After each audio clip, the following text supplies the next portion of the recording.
নমস্কাৰ, মই বিদ্যুৎজ্যোতি পাটগিৰি। আপোনালোকক সকলোকে মোৰ চেনেল বিদ্যুৎ আৰ্ট এণ্ড ৱাইল্ড লাইফলৈ স্বাগতম জনাইছোঁ। মই মোৰ এই চেনেলটোৰ দ্বাৰা এটা সৰু প্ৰয়াস কৰিছোঁ, যাতে মই সৰু কণ ল'ৰা ছোৱালীখিনিৰ মই তেওঁলোকৰ আৰ্টৱৰ্কটো অকণমান হ'লেও ডেভেলপ কৰিব পাৰোঁ। একদম বেছিক লেভেলৰ পৰা, যাতে প্ৰথম স্কুলত দিয়া অৱস্থাত যিখিনিৰ পৰা শিকোৱা যায় তাৰ পৰা মই ক্লাছটো আৰম্ভ কৰিম। একদম ওপৰলৈকে লাহে লাহে যায় নেকি। মই যিখিনি জানো সেইখিনি তেওঁলোকক দিয়াৰ চেষ্টা কৰিম। আপোনালোকে তেওঁলোকক অকণমান গাইড কৰিলে নিশ্চয় তেওঁলোকে সুফল লাভ কৰিব। মই তেওঁলোকক একদম বেছিক অৱস্থাৰ পৰা লাহে লাহে কেনেকৈ তেওঁলোকে তেওঁলোকৰ আৰ্টৱৰ্কবিলাক ডেভেলপ কৰিব, কি টেকনিক ইউজ কৰিব, আৰ্টৰ মাধ্যমবিলাকৰ ওপৰত, হিষ্ট্ৰীৰ ওপৰত মই সকলো ধৰণৰ ক্লাছবিলাক তেওঁলোকক এটাৰ পিছত এটা মই দি থাকিবলৈ চেষ্টা কৰিম। আপোনালোকে অকণমান সহায় কৰিব, পেজটো শ্বেয়াৰ কৰিব, লাইক কৰিব। আপোনালোকৰ সেইখিনি সহায় পালে মই নিশ্চয় ক্লাছটো আগলৈকে আগবঢ়াই নি থাকিব পাৰিম। আজি প্ৰথম যিহেতু আজি মই তেওঁলোকক প্ৰথম এজন ল'ৰাই আৰ্টৰ ক্লাছত অহাৰ লগে লগে ছবি আঁকিবলৈ অহাৰ লগে তেওঁলোকৰ হাতৰ বেলেঞ্চটো কম থাকে। গতিকে যেনেকৈ আমি ফুটবল খেলিবলৈ হ'লেও আমাৰ শৰীৰটো আমি প্ৰথমতে শক্তিশালী বনাব লাগিব, ভৰিৰ জোৰবিলাকৰ ওপৰত আমি গুৰুত্ব দিব লাগিব। তেনেকৈ আমি ছবি এটা আঁকিবলৈ হ'লেও আমাৰ হাতৰ বেলেঞ্চৰ প্ৰয়োজন। আমি প্ৰথম অৱস্থাত আমি বেলেঞ্চৰ ওপৰত গুৰুত্ব দিব লাগিব। সৰু ল'ৰা ছোৱালীখিনি হাতৰ বেলেঞ্চটো কেনেকৈ আনিম, তেওঁলোকৰ হাতখন কেনেকৈ খৰখৰীয়া প্ৰথম অৱস্থাত কৰিব পাৰোঁ, তাৰ ওপৰত আজি প্ৰথম ক্লাছটো আৰম্ভ কৰিম। তেওঁলোকে নিশ্চয় এইখিনিৰ পৰা উপকৃত হ'ব। পিছলৈ চাই থাকক। এতিয়া আমি ক্লাছৰ মাজলৈ আহোঁ। আমি যেতিয়া ল'ৰা বা ছোৱালী এজনী ছাত্ৰ ছাত্ৰীসকলৰ হাতৰ বেলেঞ্চটো যেতিয়া আমি আনিব লগা হয়, তেতিয়াহ'লে আমি এটা এইটো ব্যায়াম বুলিয়ে কৈছোঁ। প্ৰথম অৱস্থাত কি কৰিব লাগিব, আমাৰ এই যিটো কিনা আঙুলি আছে, এই কিনা আঙুলিটো এনেকৈ বহীত ৰাখি এইটো পেঞ্চিলটো এনেকৈ লৈ এইখিনি বস্তু কিন্তু ইয়াতে লাগি থাকিব লাগিব। এনেকৈ তেওঁলোকক এনেকৈ একেৰাহে চাৰ্কুল বনাবলৈ দিব। প্ৰথম অৱস্থাত বহুত তেৰা হৈ যাব, কোনো কথা নাই, লাহে লাহে তেওঁলোকৰ আহি যাব। এনেকৈ আপোনালোকে দেখিছে কি বস্তু লাগিছে, মোৰ এইখিনি লাগিছে, ইয়াতে এনেকৈ ধৰি এনেকৈ যেতিয়া তেওঁলোকে আঁকি থাকিব, এনেকৈ আপোনালোকে দেখিছে মোৰ এইখিনি লাগিছে আৰু কিনা আঙুলিটো এইখিনি হ'লে সিহঁতৰ যেতিয়া এইখিনি বস্তু যেতিয়া এনেকৈ চাৰ্কুলটো হ'ব, তেতিয়া অট'মেটিকলি পেঞ্চিলটো এনেকৈ যাব আৰু চাৰ্কুলটো হৈ যাব। এনেকৈ দিছোঁ। আৰু এটা কৰিব লাগিব কি, তেওঁলোকক এনেকৈ ধৰি এনেকৈ আঁচনি কৰিব। এনেকৈ স্পীডত যিমান পাৰে স্পীড টানিব লাগিব। আঙুলিটো ইয়াতে লাগি থাকিব কিন্তু এনেকৈ। তাৰপিছত এনেকৈ ইয়াতে মুচি গৈছে বাৰু, তাতে মুচি নাযাব। এই যিহেতু চক পেঞ্চিলেদি দেখিছোঁ তাৰ কাৰণে মুচি গৈছে, আৰু ইয়াত অলপ আঁকিবলৈ অসুবিধা বাৰু। এনেকৈ পাতি লৈ সিহঁতক যেতিয়া দিব তেওঁলোকে আঁকি আৰম্ভ হ'ব। এনেকৈ ফাৰ্ষ্টতে মনত ৰাখিব, এনেকৈ স্পীডত টানিব লাগিব। তাৰপিছত এনেকৈ তেৰাকৈ আঁকিব লাগিব।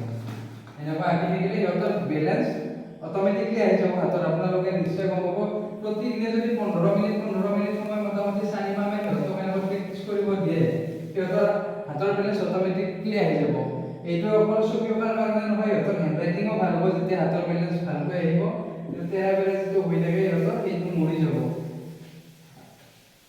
এই দুটা বস্তু একদম বিশেষকৈ গুৰুত্ব দিব। এটা হৈছে আপোনাৰ হাতখন এনেকৈ ৰাখি উঠি এনেকৈ বনোৱা চাৰ্কুলটো,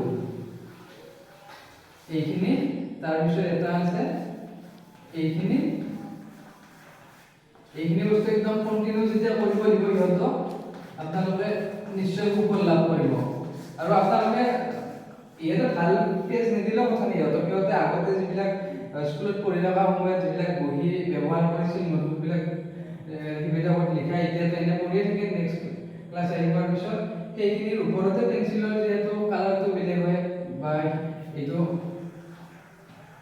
এই পইলাবিলাক ধুনীয়াকৈ সিহঁতে চিনি পাব। গতিকে তাতো সিহঁতে প্ৰেক্টিছ কৰিব পাৰিব। অযথাই ভাল পাতবিলাক নষ্ট নহয়, তেতিয়া বহীৰ পাতবিলাক তাতো প্ৰেক্টিছ কৰিব পাৰিব। আপোনালোকে মনত ৰাখিব, ফাৰ্ষ্ট টাইম হৈছে আপোনালোকৰ এইটো চাৰ্কুলটো, নেক্সট এইটো এই লাইনবিলাক টানিব লাগিব এনেকৈ। এই দুটা বস্তু তাৰপিছত আহিছে আপোনালোকৰ হাতটো এনেকৈ ধৰিয়ে এনেকৈ ৰেখা টানিব লাগিব এনেকৈ স্পীডত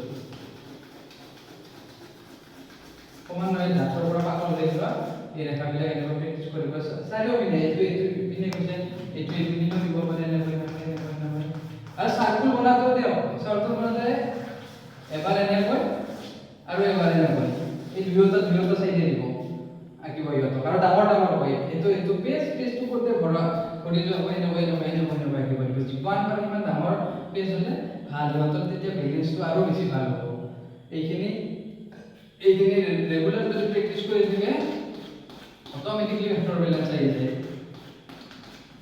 এইটো এনেকৈ তাৰপিছত আহিব এটা কি এইটো পেঞ্চিলডাল দীঘল পেঞ্চিল নোহোৱা হৈ গ'ল এইটো পেঞ্চিলটো দেখিছে এইটোতো দীঘল পেঞ্চিল হয় ন এইটো আমাৰ কাঠ পেঞ্চিলটো এনেকৈ ধৰি এইটো ওলাই থাকিব নহয় পিনে পিছত বাৰু যেতিয়া মই বহীত দেখুৱাই দিম তেতিয়া আপোনালোকে গম পাব মই পিছত এটা ভিডিঅ' আপলোড কৰিম এইখিনি কেনেকৈ কৰে কাঠ পেঞ্চিলেদি আৰু বহীত সেইখিনি বস্তু পাব আপোনালোকে এতিয়া এনেকৈ দেখুৱাই দিছোঁ এইটো পেঞ্চিলটোৰ আগৰখিনি একে হেঁচি দি পথালি কৰি লৈ এনেকৈ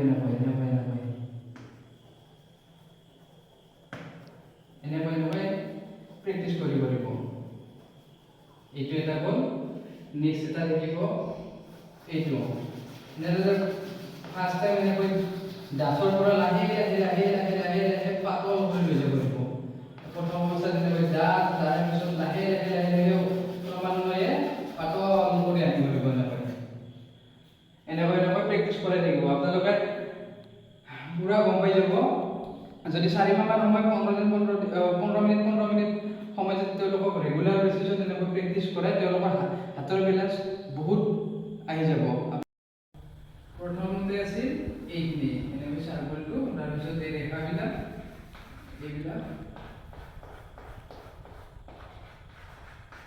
এইখিনি আছিল তাৰপিছত আছিল আপোনালোকৰ এইটো এনেকৈ ৰেখাবিলাক টানিব লাগিব স্পীডত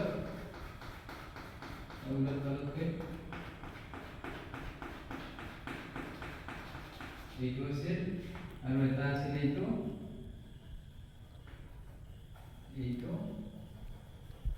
দেখাটো সুবিধা হোৱা নাই এইটো আৰু এটা আছিল এইখিনি লাহে ক্ৰমান্বয়ে দাঁতৰ পৰা পাতল কৰি লৈ যাব লাগিব দাঁতৰ পৰা লাহে পাতল কৰি আনিবলৈ প্ৰেক্টিচ কৰাব এইখিনি বস্তু ৰেগুলাৰ প্ৰেক্টিচ কৰক আপোনালোকে নিশ্চয় ফল পাব তাৰপিছত আহিছোঁ আমি এইখিনি আছিল আমাৰ ব্যায়াম বুলিয়ে ক'ব পাৰি প্ৰথম আমাৰ হাতৰ বেলেঞ্চৰ কাৰণে যিখিনি ব্যায়াম এইখিনি আছিল এই ব্যায়ামখিনি এইখিনি কৰক সিহঁতৰ আউটলাইন ধুনীয়া হ'ব এইখিনি কৰাৰ বেনিফিট হ'ল এইটোৱে যে আমি চব ছবিবিলাক আঁকাৰ আগতে আমি লাইনাৰবিলাক কৰিব লগা হয় আমি যদি সাপোজ এটা চৰাই আঁকিব লগা হয় তেতিয়া আমাৰ ফাৰ্ষ্ট টাইম আমাৰ লাইনাৰ যেতিয়া ভাল হ'ব তাক সেটিং কৰিলেও ভাল হ'ব কালাৰ কৰিলেও ভাল হ'ব কালাৰ কৰা টেকনিকবিলাক পিছত বাৰু এইবিলাক দেখুৱাম সেটিং কেনেকৈ কৰে সেটিং কি পদ্ধতিত কৰিব পাৰি এই গোটেইখিনি বস্তু আমি পিছলৈ লাহে আগবঢ়াই দেখিম কিন্তু এটা কথা মনত ৰাখিব আমি যিকোনো ছবি আঁকিবলৈ হ'লে প্ৰথম প্ৰয়োজনীয় বস্তু হৈছে আমাৰ লাইনাৰ আউটলাইনবিলাক যদি আমি ধুনীয়াকৈ বনাব পাৰোঁ তেতিয়া আমাৰ বস্তুটো আমাৰ ফুটি উঠিব আমি যদি হৰিণাই এটা আঁকিব যাওঁ সেয়া লাইনাৰবিলাকত ছাগলীৰ নিচিনা হয় এই কালাৰ কৰিলেও ছেটিং কৰিলেও এই ছাগলীৰ নিচিনা দেখা হ'ব হৰিণাৰ নিচিনা দেখা নহয় গতিকে আমি লাইনাৰটোৰ ওপৰতে প্ৰথমৰ পৰাই গুৰুত্ব দিব লাগে প্ৰথমতে আমি তেওঁলোকক ভেজিটেবল প্ৰথম আমি শ্বেপবিলাক বনাব দিব লাগে সিহঁতক ত্ৰিভুজ বৰ্গ বৃত্ত এই শ্বেপবিলাক আমি বনাব দিব লাগে তেতিয়া সিহঁতৰ লাইনিংবিলাক ঠিক হ'ব তাৰপিছত লাহে আমি ভেজিটেবল তাৰপিছত ফ্ৰুইটছ এইবিলাক লাহে ফল শাক পাচলি এইবিলাকৰ ওপৰত তেওঁলোকক আঁকিবলৈ আমি যত্ন আঁকিব দিব লাগে আহিলোঁ এতিয়া কি যেতিয়া সিহঁতৰ এই হাতৰ বেলেঞ্চটো আহিব তেতিয়া আমি তেওঁলোকক আমি ছবিৰ দিশলৈ আগবঢ়াই নিম যেতিয়া আমাৰ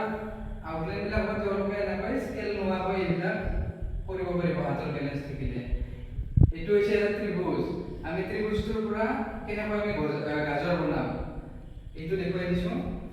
এইটো ত্ৰিভুজটো থাকিল, ইপিনে দেখুৱাই দি আছোঁ, সুবিধা হ'ব।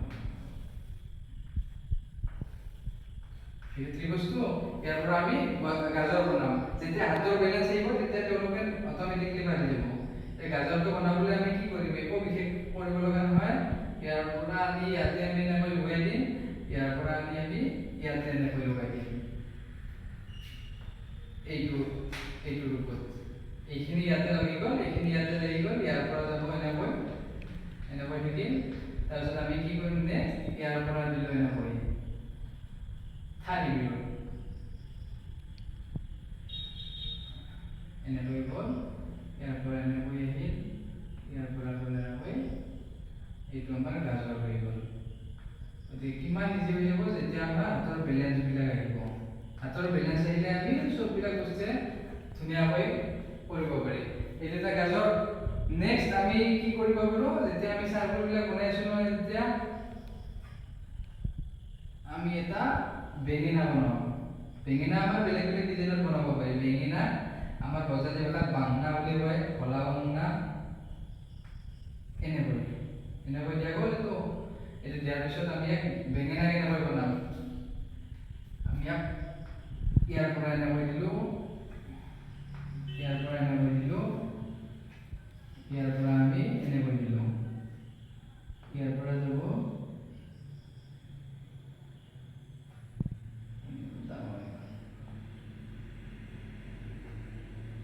বেঙেনা হৈ গ'ল, কলা বাংনা। এইখিনি যেতিয়া তেওঁলোকৰ বেলেঞ্চ আহিব অট'মেটিকলি চব শেপবিলাক তেওঁলোকে বনাব পাৰিব। আৰু আমি লাহে লাহে বেঙেনা, গাজৰ, আপেল, আঙুৰ, তাৰপিছত গৰু, ছাগলী এনেকৈ লাহে লাহে বঢ়াই আমি যাই থাকিম। প্ৰথম অৱস্থাত ছেটিং শিকাম, তাৰপিছত লাহে লাহে কালাৰবিলাক বেলেগ বেলেগ কালাৰবিলাক কেনেকৈ দিম, আমি পানী ৰং, তেল ৰং, এক্ৰিলিক, পেষ্টেল, ছেটিং, এই সকলোবিলাক দি থাকিম। ক্ৰমান্বয়ে তেওঁলোকক কোনটোৰ পৰা কোনটো দিব লাগে এইবিলাক যাই থাকিম। আপোনালোকে ফাৰ্ষ্ট টাইম এইখিনি বস্তু প্ৰেক্টিছ কৰক। এইখিনি প্ৰেক্টিছ কৰালে সিহঁতৰ হাতৰ বেলেঞ্চ আহিব। আৰু যেতিয়ালৈকে হাতৰ বেলেঞ্চ নাহে তেতিয়ালৈকে তেওঁলোকৰ আউটলাইনবিলাক ঠিক হ'ব নাই। আৰু আউটলাইন যেতিয়া ঠিক নহ'ব তেওঁলোকৰ ছবিবিলাক লাহে লাহে মানে কি বেছি ভাল দেখা নহয়। আৰু যেতিয়া হাতৰ বেলেঞ্চ আহিব ধৰিব তেতিয়া অট'মেটিকলি ছবিবিলাকৰ শ্বেপবিলাক আহি যাব। যেতিয়া শ্বেপ আহি যাব তেতিয়া তাৰে ওপৰত আমি ৰং বা ছেটিং কৰিলে ভাল দেখা হ'ব। তেওঁলোকক এতিয়া ফ্ৰীলি যি এইখিনি বনাব শিকক, তাৰপিছত তেওঁলোকে যি ভাল পায় তেওঁলোকৰ ইচ্ছামতে তেওঁলোকক আঁকিব পাৰিব। তেওঁলোকৰ চিন্তা শক্তিটো কিমান লৈ যায় সেইখিনি তেওঁলোকে নিজে চিন্তা কৰি ৰাখিব। তেওঁলোকক তাতে বিশেষ জোৰ দিব নালাগে আপুনি। তেওঁলোকে পাহাৰখন যেনেকৈ আঁকে তেওঁলোকৰ চিন্তা শক্তি যিখিনি থাকিবে সেইখিনিয়ে সিহঁতক আঁকিব দিয়ক। সিহঁতে গছডাল যেনেকৈ আঁকে তেওঁলোকৰ মতে আঁকিব দিয়ক। তেওঁলোকক নিজে চিন্তা কৰিব পাৰে। তেওঁলোকে এটা ভাবি লৈছে নহয়, সিহঁতৰ এটা আছে গছডাল কেনেকুৱা ধৰণে হ'ব, তাত আপোনালোকে বেছি জোৰ নিদিব। তেওঁলোকৰ ফ্ৰীলি তেওঁলোকক কৰিব দিয়ক। কেৱল এইখিনি বস্তু যিখিনি বস্তু দেখুৱাইছোঁ সেইখিনি শিকাই দিব, তেতিয়া সিহঁতৰ বেলেঞ্চটো ভাল হ'ব। আৰু বেলেঞ্চটো অহাৰ পিছত তেওঁলোকে অট'মেটিকলি চব বস্তুবিলাক সিহঁতৰ চিধিল লাগি যাব। এইখিনি আপোনালোকে কৰক, নিশ্চয় সুফল লাভ কৰিব। আজিলৈ এইখিনিতে মই ক্লাছটো সমাপ্ত কৰিম। আপোনালোকে যদি ভিডিঅ'টো ভাল পাইছে তেতিয়াহ'লে মোৰ পেজটো ফ'ল' কৰি দিব। আৰু কিবা যদি ক'ব লগা থাকে বা কিবা দিহা পৰামৰ্শ দিব লগা থাকে তেতিয়াহ'লে আপোনালোকে কমেণ্ট যোগে মোক জনাব। মই আপোনালোকৰ এই কমেণ্টলৈ বাট চাই থাকিম। আজিলৈ ইমানেই, ধন্যবাদ।